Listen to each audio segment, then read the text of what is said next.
Hey guys, Dean here from Big Dog Builds. Today we've got a brand new 2022 F250 Platinum. This is the Platinum Tremor Edition, so this thing is a monster. Looks great, obviously. First thing with a Platinum is this little valance under the front. Definitely brings the front up, makes it look really, really good. But what makes it look even better is what we've done underneath this one. So this has got the full Carli 5.5 inch E Venture kit. So this is one of the best kits on market. Carli has just released a Dominator 3.0 King system. I don't know whether it'd be used too many times in the Australian conditions here. I think that the E Venture suited to our roads and our conditions and all-round performance for what most of Big Dog customers are chasing is definitely the kit for you. I'll go over this full kit. There is a few considerations to think of when you are choosing what kit to go, and that comes down to a few things. The main thing being who's converted the truck. So there's a few different remanufacturers here. This one's through Performax. Unfortunately, we can't throw the whole catalogue at it. We can't do your torsion sway bar. We can't do your sway bar drops, the big drops. So we've gone for a combination of small sway bar drops as well as the sway bar end links. So this combination, low mount steering stabilizers, another one in here on top of the base kit. We can't do the high mount steering stabilizer. We are working on a few things here, so we might be able to do it in the future.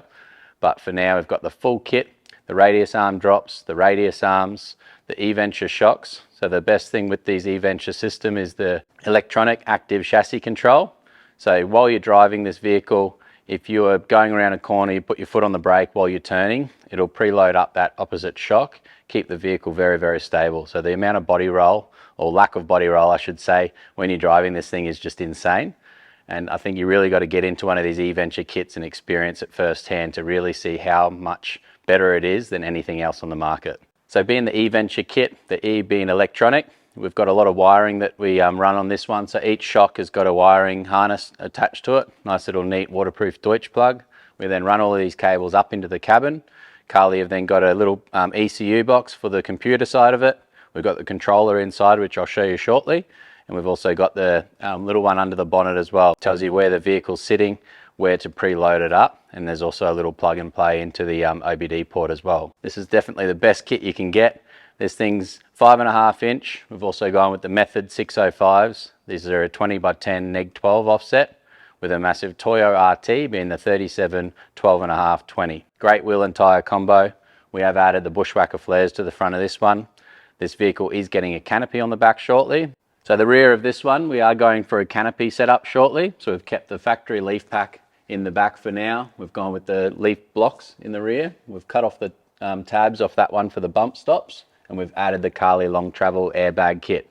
This is one of the best airbag kits that I've seen for this F truck Super Duty platform.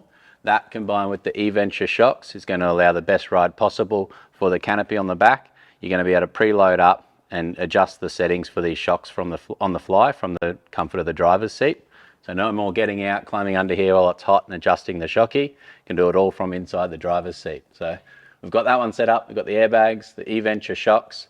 Got a little bit of trailer wiring here, getting set up for the canopy on the back. And another thing on the rear as well, I think a must do for any of these American trucks is going for a Jenny hitch. So this is the 4,500 kilo torsion hitch. That combined with the lockable pins. These are unique to Jenny hitch, so you can only lock them up with a certain key. Little pretty awesome design on those ones there. There has been a few games here in Australia where people are pulling the pins out of people's setups. They're driving off from the campsite, so you don't want to be that person there. Got the two locks on there. We've got the Australian tongue hitch as well. That's got the DO 45 in there. So ready to play. This thing is all set up. There's a few different options that you can do. You can run the Jenny hitch upside down or this way as well. So you've got a full range of adjustability there for different trailers on the back as well. As you can see, this one's set up, ready for the canopy on the back. Hasn't got the flares on the back yet. We've gone with the bushwhacker smooth flares on the front. We've done a little bit of the chrome delete here, a little bit of color coding on the mirror caps, a little bit of black over the chrome. Front grille's been blacked out as well. But enough talking about it in the workshop. Let's get out on the road and see what this thing can do.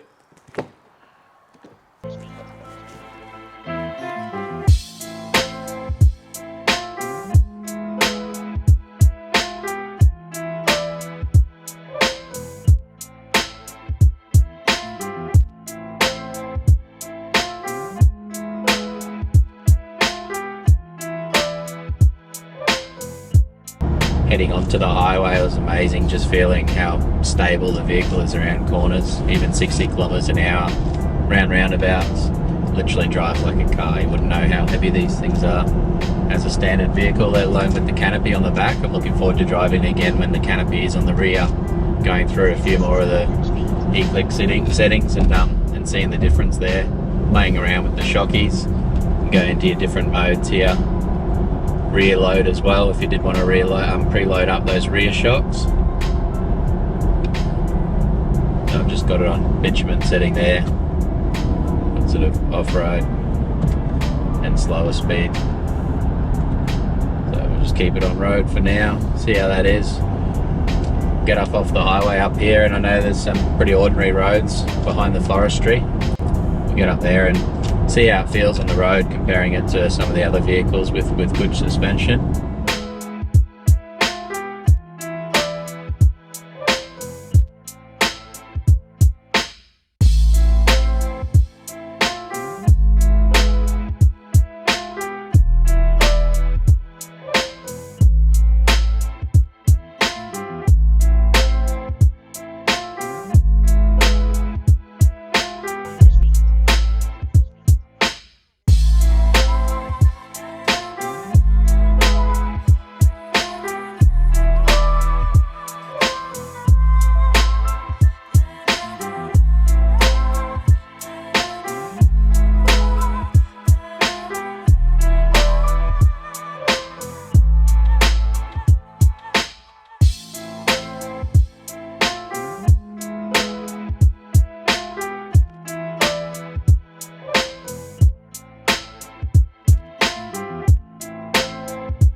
Been driving on the dirt road for about half an hour in the forest here. Heading in was really interesting to play around with the settings on the screen, playing with that front suspension comfort versus sport mode. Definitely could feel that a lot. The rear not so much, just with the heavy leaf springs, the factory leafs. If we had the Carli progressive leafs, I'm sure we'd be able to feel that a lot more, but yeah, comfort versus sport on the front end here was pretty impressive. And continue playing through the modes here. I think this thing was one of those setups that really is going to take the customer as long or as little as they want. Leave it in auto mode or play around with it and really adjust each shocky front and rear and get them dialed in to suit what they're towing. If that's just the vehicle, what's in the back, if it's canopy versus no canopy. There's a lot of different variations here to play around with the settings, and how good is it to be able to do it on the fly? Don't even have to get out and adjust it. It's quite muddy, some of these tracks, and getting out climbing underneath the vehicle isn't the best thing. If you're going to put the best of the best in the world, you can do it from your driver's seat. Found a little hill climb here, so we'll just put it into low speed mode. See how it goes. Just going into 4-drive low, so into neutral. It turns off your advanced track, sorry.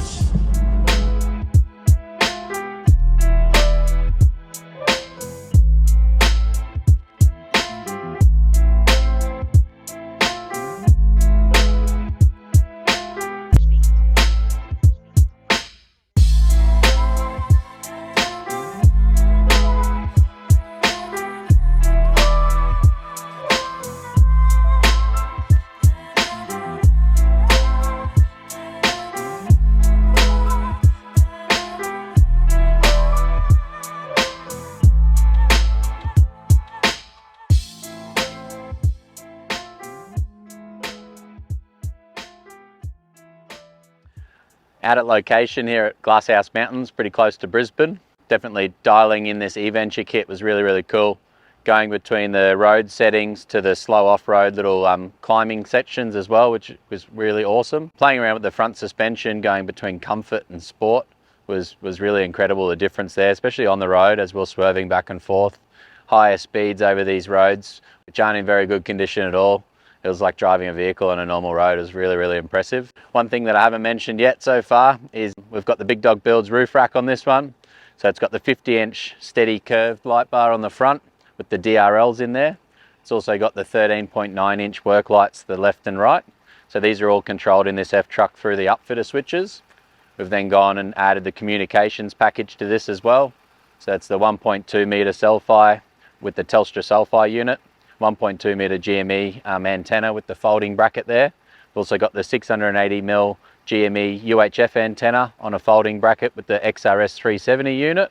We've then gone and installed 2 sets of the Max Trax Extremes. So these are the black series there. Awesome recovery boards. They suit on the big dog roof rack really, really nicely.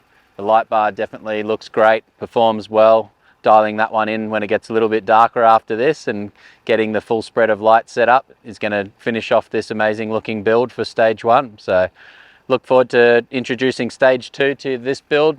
We're going in July, August sort of time frame. We're going to be adding an off-road creative canopy to the rear of this one. We'll then try to get some shots with the trailer on the back in stage 2. We're then adding air pressure control to the rear and a few more final adjustments, and this one will be set ready to travel around Australia. If you've got an F truck or one of the other vehicle platforms on order, wish to get in contact with us, jump on our website, fill out the book a call tab. We'll get you dialed in this year at Big Dog Builds. Thanks guys.